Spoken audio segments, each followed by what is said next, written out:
C'est bon? Bien, alors, comme William expliquait, on a proposé un fil rouge pour structurer les aspects de l'accompagnement psychologique dans le sport. Donc, quatre cadrans, émotion, communication, motivation, confiance et relation corps-esprit ont été identifiés. Et dans le module précédent, on travaille vraiment par cadran. Okay, donc on va travailler qu'est-ce qu'on met dans les émotions, qu'est-ce qu'on met dans la communication, etc. Et l'idée aujourd'hui, c'est un peu de décloisonner les cadrans et on va partir sur deux concepts principaux. D'accord? Et l'idée, c'est que dans ces deux concepts principaux, on va venir retrouver des éléments des différents cadrans. Ouais? Alors avant d'aller là-dedans, comme disait William, j'aime bien, en fait j'aime les gens. Okay? Ça j'ai remarqué avec les années, et donc je pense que j'ai bien choisi ma voie. J'aime partager, et donc j'ai envie de commencer à partager une vision du bonheur qui est la mienne. Okay? Vous allez voir que j'identifie deux éléments, se sentir évoluer et vivre dans l'instant présent. Et pourquoi c'est pertinent pour moi de commencer avec ça? Parce que je pense que ce sont deux éléments qui sont tout à fait en lien avec le sport. Et avec le sport dans un aspect performance. Okay? Se sentir évoluer. Si je n'ai pas cette envie d'évoluer, si je n'ai pas cette motivation à évoluer, eh bien, je ne vais jamais y arriver dans le sport. Okay? Et être dans l'instant présent, eh bien, le sport, c'est ça.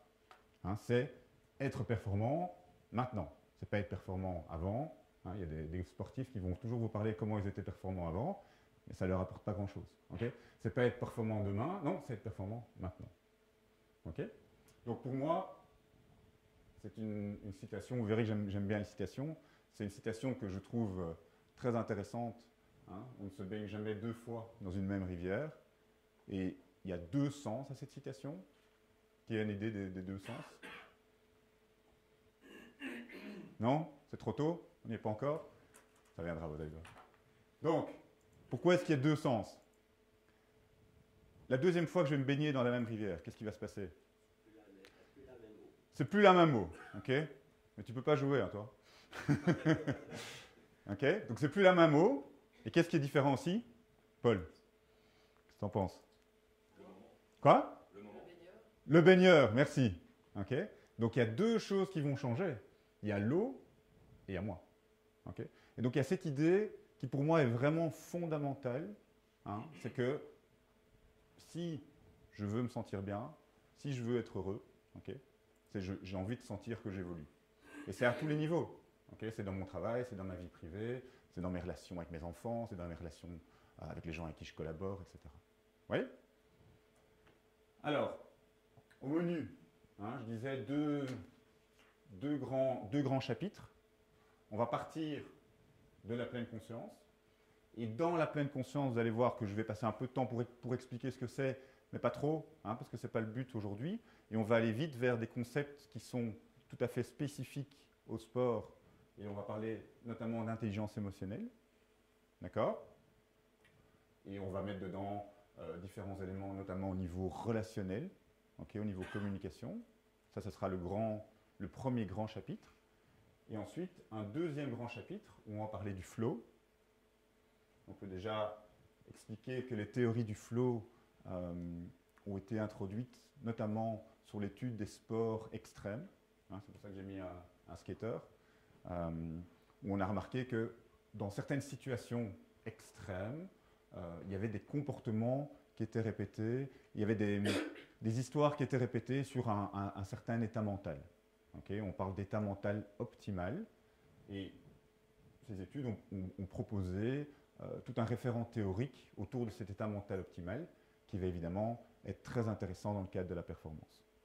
Et donc là, on aura l'occasion d'abord de parler du flow en tant que tel et puis de parler de la motivation qu'on va relier à la confiance.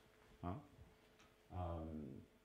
et on va vraiment passer beaucoup de temps sur la motivation parce que c'est un élément qui est déterminant. Oui? Ça vous paraît clair?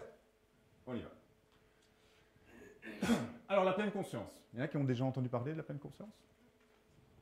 Mirabel, qu'est-ce que tu as déjà entendu parler au niveau pleine conscience? Je connais pas mal de personnes Ouais. D'accord. Chercher, bah alors il y a des états express Ok. ou pour des recherches de performance sportive justement. D'accord. Bien. D'autres? Non? Aucune idée de ce que c'est non. Alors, ce qui est intéressant de savoir, c'est que la pleine conscience, ou mindfulness en anglais, c'est vraiment allez, comment dire, un concept, on va parler de concept, qui prend beaucoup d'ampleur dans tous les pays plutôt anglo-saxons. Okay. Aux États-Unis, c'est vraiment quelque chose qui est devenu très important en termes de santé, mais aussi en termes de performance. Hein. Ça vient d'études, vous voyez, 2003, d'une personne qui a mis ensemble tous des concepts de différents horizons, notamment du bouddhisme, d'orientation plutôt orientale. Et il propose la définition qui est là.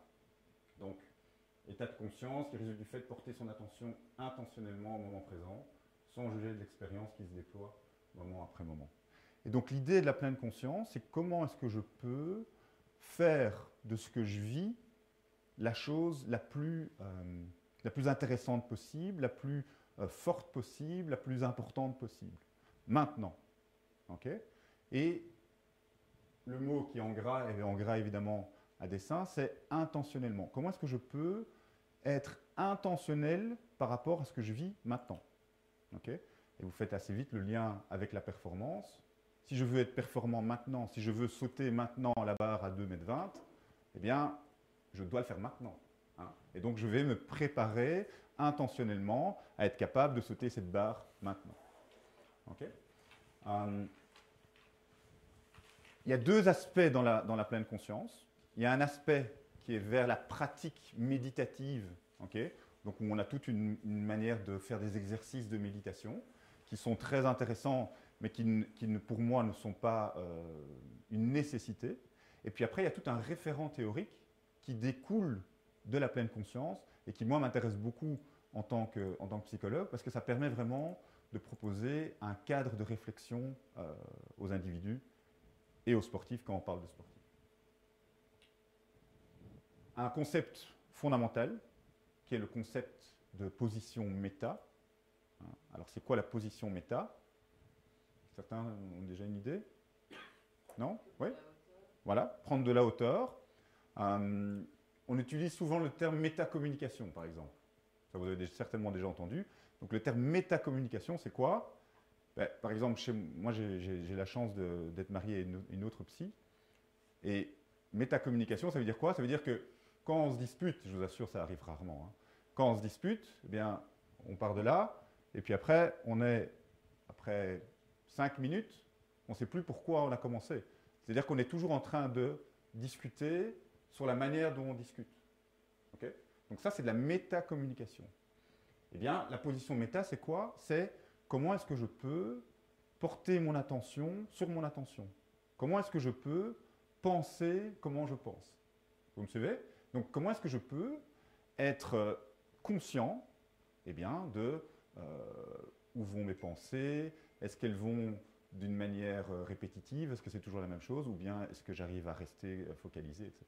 Donc, c'est vraiment développer cette position méta. Hop. Bien. Ouais.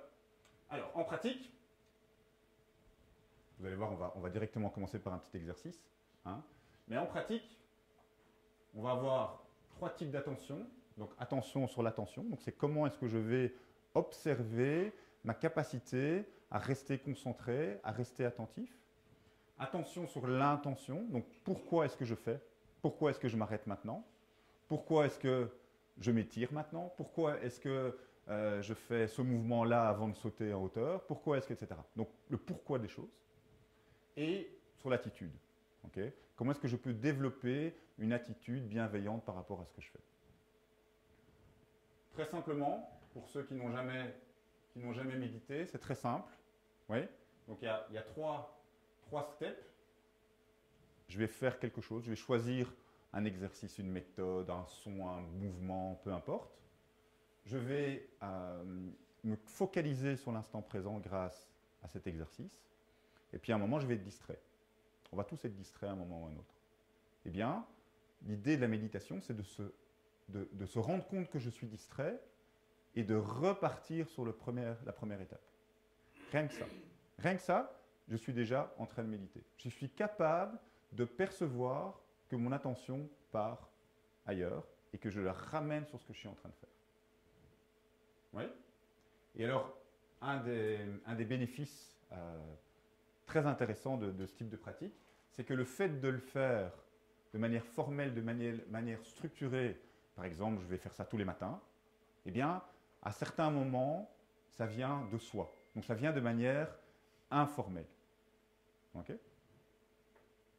On essaye, on fait un petit exercice? On y va. Alors, reculez un petit peu votre chaise. Hop.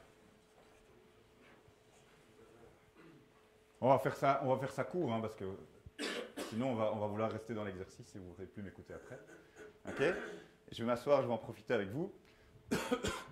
Alors, simplement en position confortable, les pieds bien ancrés dans le sol, ok?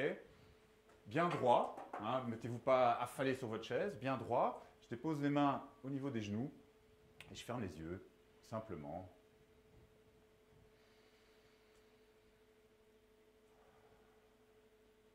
Je vais simplement faire un petit mouvement d'épaule, c'est-à-dire que j'accompagne la respiration avec un mouvement d'épaule. Donc quand j'inspire, j'écarte mes épaules. Et quand j'expire, je ramène mes épaules vers l'avant à chaque fois. Donc simplement sentir un petit mouvement d'épaule.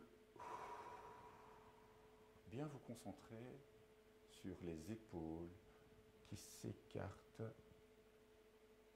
et qui se rapprochent tout en rythmant ma respiration.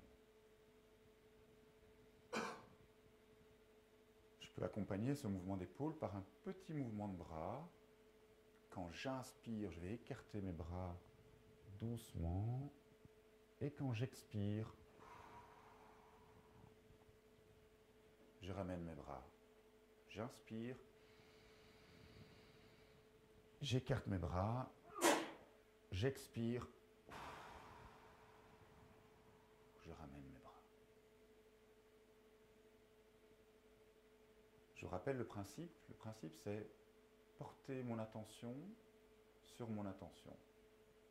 Et donc, lorsque je suis distrait, je prends conscience que je suis distrait et je reviens à l'exercice simplement.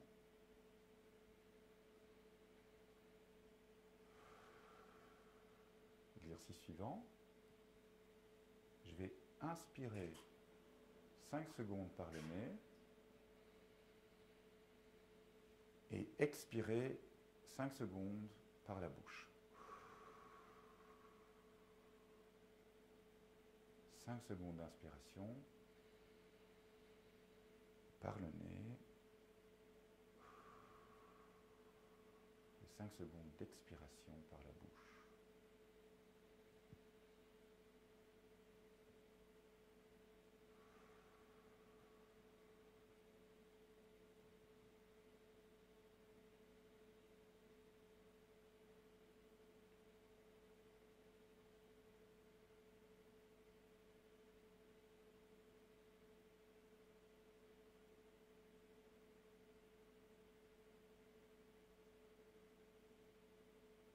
Enfin, en troisième exercice, je vous invite à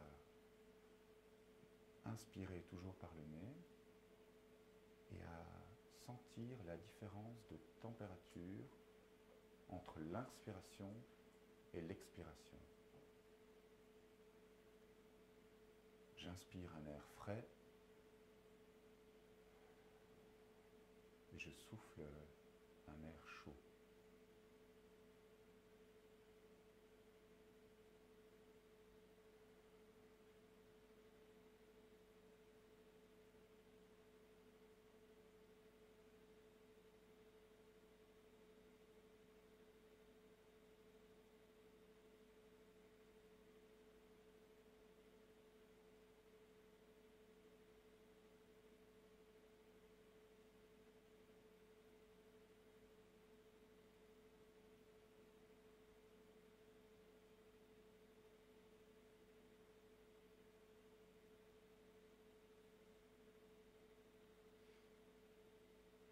profite encore un instant, quelques secondes.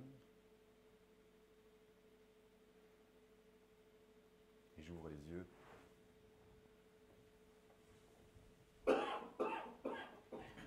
Bien. Alors, je n'ai pas fait trop long, hein, parce que bon, c'est tôt le matin. Voilà, hein, on va vite dormir. Donc, est-ce que vous avez été capable d'être attentif à votre attention, hein? Est-ce que vous avez pu à un moment dire, tiens là, oups là, je pars vers autre chose, je pense à ce que j'ai oublié en partant, ou à ce que je vais manger tout à l'heure, des choses comme ça. Est-ce que vous avez été capable de dire, oula, tiens, reviens à l'exercice? Oui? Quand vous parliez. Pardon? Quand vous parliez. Quand je parlais? Oui, oui. Quand je changeais d'exercice, par exemple. D'accord? Il faut le temps de se concentrer dans le. Se dire, tiens, qu'est-ce qu'il veut, etc. Ok. Donc, il y a évidemment, comme dans toute chose, un apprentissage. Hein, comme dans toute technique, je vais faire un apprentissage. Et donc, ça, c'est un biais qu'on peut avoir les premières fois. C'est se dire, ah oui, qu'est-ce qu'il a dit? Oui, il faut écarter, il faut souffler. Donc, on va apprendre. Et ça se règle assez vite. Mais donc, l'idée de la méditation, c'est de créer un moment. Ouais. C'est d'intentionnellement s'arrêter et de créer un moment. Et dans le sport, on a énormément de moments comme ça aussi. Hein. Quand on dit, bon, maintenant, stretching, eh bien, j'ai un moment qui se répète pratiquement à chaque entraînement, même à chaque entraînement, eh bien, qui a un moment qui a été créé. Okay. Et donc, pourquoi je pense que c'est vraiment pertinent comme technique par rapport à la performance, c'est que, en fait, j'entraîne ça. Moi, depuis que j'ai découvert ça, ça fait maintenant 4-5 ans, j'essaye de le faire chaque matin. Généralement, c'est 10 minutes. Hein, je mets une minuterie et je fais un exercice pendant 10 minutes. Eh bien, depuis que j'ai installé ça dans mon quotidien,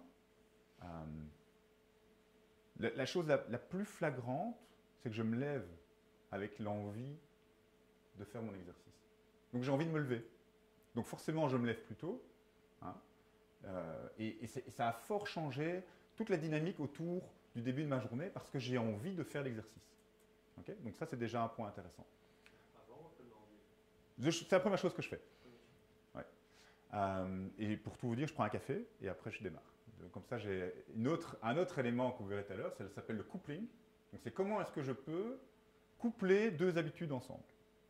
Et donc, comme beaucoup de monde, comme beaucoup de personnes, je prends un café tous les matins avant de démarrer ou quoi que ce soit.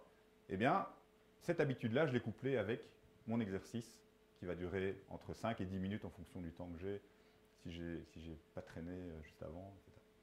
Mais donc, qu'est-ce que je voulais dire? C'est, oui, c'est vraiment s'entraîner à créer un moment.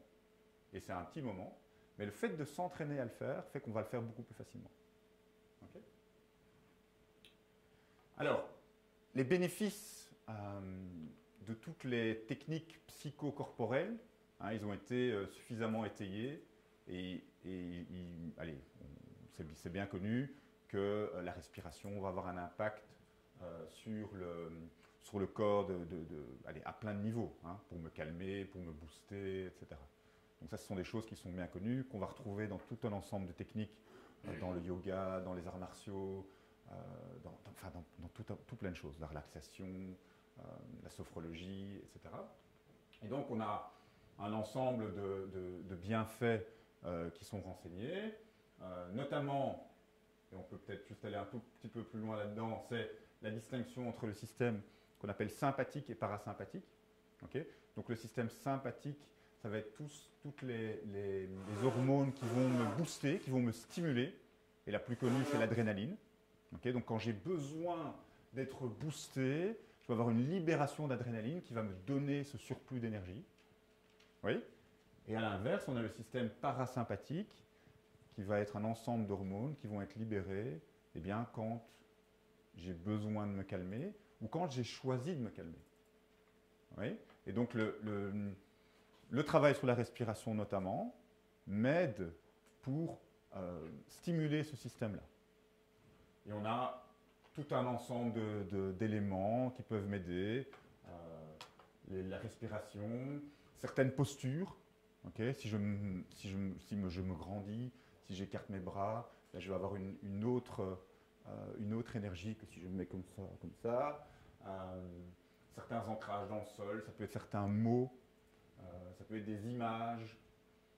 Voilà, le fait de rire, de sourire, il y a toute une série d'études qui ont montré que si je souris plus, eh bien, je vais avoir plus de libération de telles hormones et donc je vais me sentir mieux, etc. Donc il y a vraiment tous ces liens entre le corps et l'esprit ont été vraiment détaillés suffisamment. Là, c'est une petite carte que j'ai faite, j'en ai ici, je vous en donnerai après, mais avec quelques exercices. Donc, inspiration, les exercices de température, les exercices des épaules. Voilà. Oui? Bon, les bénéfices directs de ce type de technique, ce n'est pas le sujet d'aujourd'hui. Hein. Si c'est des choses qui vous intéressent, vous retrouverez ça sans trop de difficulté. Moi, ce qui m'intéresse plus, c'est les bénéfices indirects. Et comment est-ce que faire et avoir une pratique de méditation, ou bien simplement avoir une réflexion par rapport à la manière dont je fonctionne, comment est-ce que je peux la cadrer dans les bienfaits de la pleine conscience. Et donc j'ai identifié trois éléments. Créer de la marge. Hein, donc comment est-ce que je vais m'arrêter intentionnellement, m'arrêter consciemment, développer une position d'observateur par rapport à moi-même, qui est fondamentale dans la gestion émotionnelle, d'être capable de se lire soi-même et se dire, tiens, je suis comme ceci aujourd'hui, je suis mieux qu'hier, je suis moins bien qu'hier, etc. Et enfin, créer des moments de qualité qui vont être déterminants dans la performance, mais qui vont être déterminants dans les relations, par exemple. Hein, on fait tous l'expérience de repas qui sont des repas où on se dit quel repas de merde, pardon. On fait tous l'expérience de moments où on se dispute, où il y a de la tension, etc. Et puis après des moments où on est presque sur une autre planète, tellement on se sent bien et tellement voilà. Mais donc c'est comment est-ce que je peux créer ça de nouveau intentionnellement. Ouais. Et dans le sport, créer des moments intentionnellement de qualité. Match ce soir, comment est-ce que je suis prêt ce soir à être à mon top? Pas demain, pas maintenant, ce soir. D'accord? Alors, créer de la marge. Un élément qui est un peu l'élément tarte à la crème, c'est le stress. Ouais. Et le stress, au départ, le stress, c'est quelque chose qui me donne une certaine énergie quand j'en ai besoin. Et le fameux fight, flight, freeze, okay? Donc c'est au moment où je dois combattre, au moment où je dois fuir, au moment où je dois me geler, eh bien, j'ai cette énergie en plus pour faire face. Et ce qui se passe, c'est que dans nos sociétés, eh bien, les gens sont stressés tout le temps. Et donc, ils sont dans une espèce de tension chronique. Et donc, le stress a perdu sa fonction première. Oui. Et ce qui en découle, c'est toute une série de problèmes qu'on va avoir quand le stress se prolonge. Donc, l'idée ici, c'est comment est-ce que je peux créer de la marge? Comment est-ce que je peux remettre des moments de rien? Je vous invite à jeter un œil sur les 10 propositions. Enfin, ceux qui commencent à s'endormir peuvent se réveiller. Et choisissez-moi celle qui vous convient le plus. On ne peut pas tout prendre. Hein.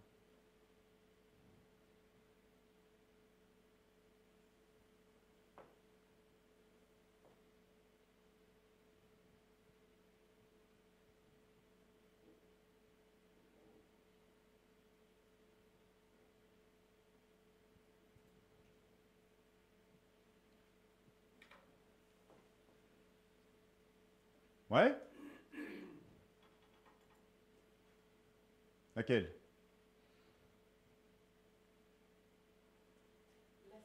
La 7. Ah ouais. La 2. Je regarde que les petites choses m'énervent de plus en plus. Ok. Bien. Toi aussi les 2? D'autres? Une autre? Moi c'était laquelle? La 5. Ouh là là. La 5. C'est difficile. Okay. Donc, le point commun entre toutes ces propositions, c'est quoi? C'est l'aspect remplissage. Ouais. C'est à un moment, tout est compacter. Hein, William parlait de compartiments tout à l'heure. Ben, c'est tous les compartiments, mais ils sont tous les uns dans les autres. Et à un moment, c'est ah, comment est-ce que j'en sors? Okay. Eh bien ça, c'est typique ben, d'un stress chronique, ouais, mais c'est aussi typique d'une incapacité à avoir de la marge. D'accord? La marge, vous voyez la marge sur une feuille de papier, eh ben, c'est le truc à gauche où normalement on n'écrit pas. Okay? C'est ça la marge. Donc c'est comment est-ce que dans mon quotidien, je garde des moments de rien. Je garde des moments où il n'y a rien. Hein, je peux les planifier, et alors vous allez avoir des experts en développement qui vont vous dire oui, il faut planifier des moments pour soi-même, bloquer des moments pour soi-même, etc. Eh bien, c'est vraiment cette idée-là. C'est comment est-ce que je crée des moments de rien. Et si je fais le parallélisme avec le sport, eh bien, vous avez certains entraîneurs, j'espère pas vous, eh bien, qui prévoient un entraînement et tout est minuté de 0, ça dure 2 heures, hein, toujours 2 heures, hein, important, non je rigole, mais de 0 à 120 minutes, et tout est minuté, et toutes les minutes allez, toutes les minutes je sais déjà, je sais à l'avance tout ce qui va se passer, je sais à l'avance ce qu'ils vont faire, je sais à l'avance que c'est comme ça et c'est pas autrement. Et si c'est pas comme ça, et si c'est pas autrement, c'est un problème, alors je vais m'énerver, etc. Et donc, on est dans une manière de fonctionner où on est dans l'hyper-contrôle, on est dans l'hyper-remplissage, et qu'est-ce qui se passe? Okay, c'est que je ne laisse plus rien émerger. Ah oui, si tout est prévu, eh bien, à aucun moment, je vais pouvoir voir quelque chose que je n'avais pas prévu. À aucun moment, je vais pouvoir me dire « Ah, ça, c'est super !» Non, parce que je l'avais déjà prévu. Ok, vous me suivez? Donc, c'est comment est-ce que je peux, dans ma pratique, dans la manière d'entraîner, est-ce que je peux créer des moments de rien? Et qu'est-ce qui se passe quand il y a des moments de rien? Pardon. Eh bien, je laisse la créativité arriver. Okay? J'ai une forme de posture de clairvoyance et je peux pointer des choses qui arrivent. Okay? Et je peux, quand un comportement intéressant arrive ou quand une interaction entre différents joueurs arrive, eh ben, je peux dire ça les gars c'est génial. Mais c'est génial parce que je ne l'avais pas prévu. Si je l'ai prévu, ben, c'est plus génial. Ok, vous me suivez? Donc c'est vraiment important de réfléchir, ok, à quel moment est-ce que je suis dans une posture où il y a de l'espace, où il y a de la marge pour que les choses puissent arriver. Et des choses qui n'ont pas été prévues, des choses que je ne suspecte même pas qui vont arriver. Mais parce que je mets cette marge, je peux les accueillir et les valoriser. Ouais, vous me suivez? Ok. Ok. Bien. Donc ça, c'est cette idée de créer de la marge. Et vous voyez, je fais le parallélisme entre créer de la marge pour soi, dans son quotidien, au travers d'exercices, etc., vers créer de la marge, mais là, c'est pour l'autre, ou pour les autres, quand je crée un entraînement, par exemple. D'accord?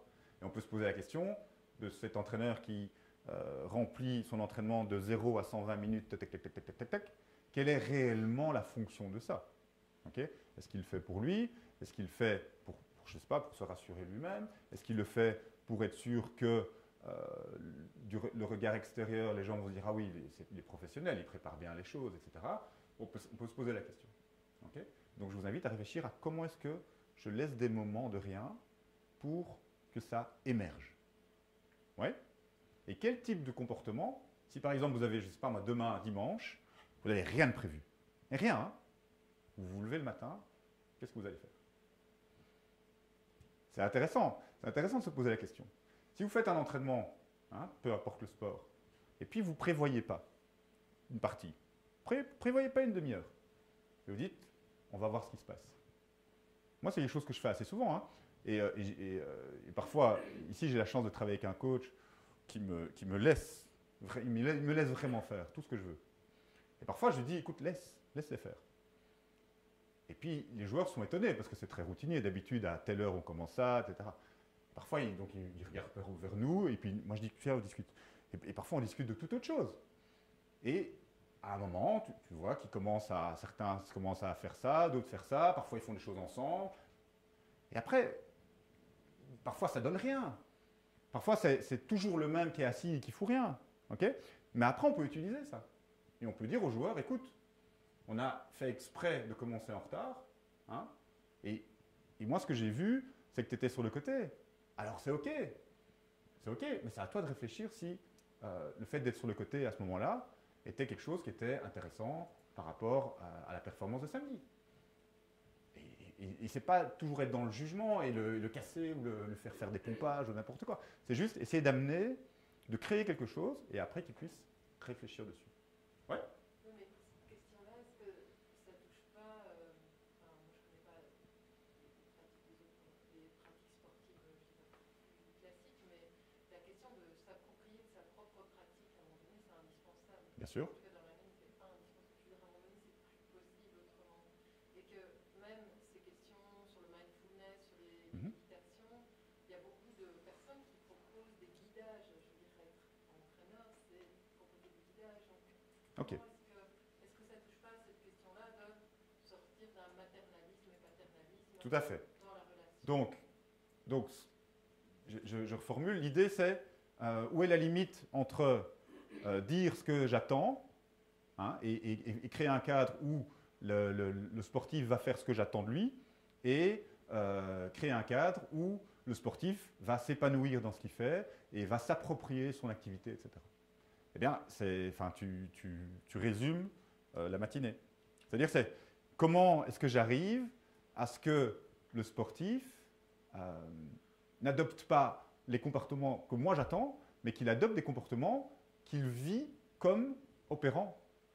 Tu vois, et que le sportif, eh bien, il se rend compte que quand il fait ça, ben ça marche, que lui le vive, que si on est dans un sport d'équipe, que les autres s'en rendent compte aussi, et ce qui fait qu'on peut aller vers une grande performance. Et tu dis, dans mon sport, c'est comme ça, mais c'est dans tous les sports. Tant que tu restes dans « je fais quelque chose parce qu'on me demande de faire quelque chose », eh bien, je vais plafonner à un certain niveau. OK? Donc, merci de parler de ça. Mais c'est exactement cette idée-là. Alors, deuxième élément, par rapport à la pleine conscience, je reviens, développer cette position d'observateur. OK? Imaginez un beau ciel bleu, comme on a ces derniers jours. Hein, le ciel est bleu, il fait un peu froid, mais le ciel est bleu. Imaginez un magnifique ciel bleu. Okay, et dans ce ciel, on a quelques nuages. Et chaque nuage, okay, correspond à une pensée, une émotion, une expérience, quelque chose qui occupe mon esprit. Et l'esprit, c'est ce beau ciel bleu. Ouais, imaginez ça. Voilà, ça peut être un échec, des choses des choses à faire, la liste de courses que j'ai oubliées, enfin peu importe. Okay, toutes des choses qui sont dans ma tête, sont là. C'est OK. Hein, c'est OK d'avoir des choses en tête. Heureusement qu'on a des choses en tête. Ce qui est moins OK, c'est quand tous les nuages se mettent les uns au-dessus des autres et où je ne sais même plus. Je ne sais même plus où je dois aller, je ne sais plus où j'ai mis ma voiture, où est-ce que je me suis garé. J'ai eu l'occasion de rencontrer, j'ai une activité de psy avec des gens qui ne font pas de sport. Hein. J'ai eu l'occasion de rencontrer des gens qui, à un moment, se lèvent le matin et ne trouvent plus le chemin du travail. Okay? Tellement c'est... Okay? Je suis dans un empaquetage de nuages énorme. Okay? Si la route est droite, si il n'y a pas trop d'obstacles, ça peut encore fonctionner hein, avec beaucoup de nuages, avec beaucoup de choses à faire. Hein, souvenez-vous des 10 propositions. Eh bien, on fonctionne. Même quand on a beaucoup de choses en tête, on fonctionne. Mais là où ça devient compliqué, c'est quand il y a des événements de vie, quand il y a des problèmes qui arrivent, quand les résultats ne suivent pas. Hein, les résultats ne suivent pas, je suis mis en cause comme coach, etc. Bah, c'est compliqué. Et en plus, il y a des choses à préparer, et il y a des blessés, et il y a l'autre match qui arrive maintenant, etc. Donc, c'est compliqué. Hein, voilà. Donc, l'idée de la pleine conscience, c'est, je prends un avion, je traverse ces nuages, et qu'est-ce qui se passe quand je traverse ces nuages? On a un ciel bleu. Et l'idée, c'est, il y a toujours un ciel bleu. Et vous avez certainement déjà fait cette expérience-là. Il y a un temps de chien en Belgique, on prend l'avion, on traverse les nuages, et il fait magnifique. Mais enfin, c'est pas juste. Okay? Qui nous a mis cette couche-là? Okay? Et donc c'est le plaisir des pilotes de chasse. Voilà, les pilotes de chasse, par exemple. Ils prennent l'avion et ils vont sur des nuages Ah ben voilà. Voilà. Mais donc c'est cette idée qu'il y a, peu importe ce que je vis, je vais toujours avoir ce ciel bleu qui sera au-dessus des nuages. Et donc l'idée de la pleine conscience, c'est non seulement de prendre conscience de ça, et en plus d'être capable d'observer ces nuages. Et je vous ramène à l'image des nuages qui étaient les émotions, les choses à faire, etc. C'est comment est-ce que je peux développer une posture dans laquelle j'observe ce que je vis, et non pas que vivre ce que je vis. Ok, vous voyez la distinction?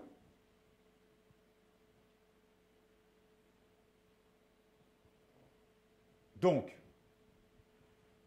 quand on parle des émotions, on va souvent faire référence à ce qu'on appelle l'intelligence émotionnelle. Ouais. Alors, l'intelligence émotionnelle, c'est devenu un grand fourre-tout avec beaucoup de choses dedans. Et si on se ramène à celui qui a vraiment développé le concept, Daniel Goleman, on retrouve 3 éléments clés dans l'intelligence émotionnelle. La conscience de soi, oui, donc comment est-ce que je m'observe, j'observe mes propres émotions, etc. La gestion de soi, donc qu'est-ce que je fais de ce que je vis, oui, et la capacité d'être en relation. Donc c'est comment est-ce que, grâce à cette intelligence émotionnelle, je peux améliorer ma manière d'être en relation. D'accord? C'est ça qu'on va développer maintenant.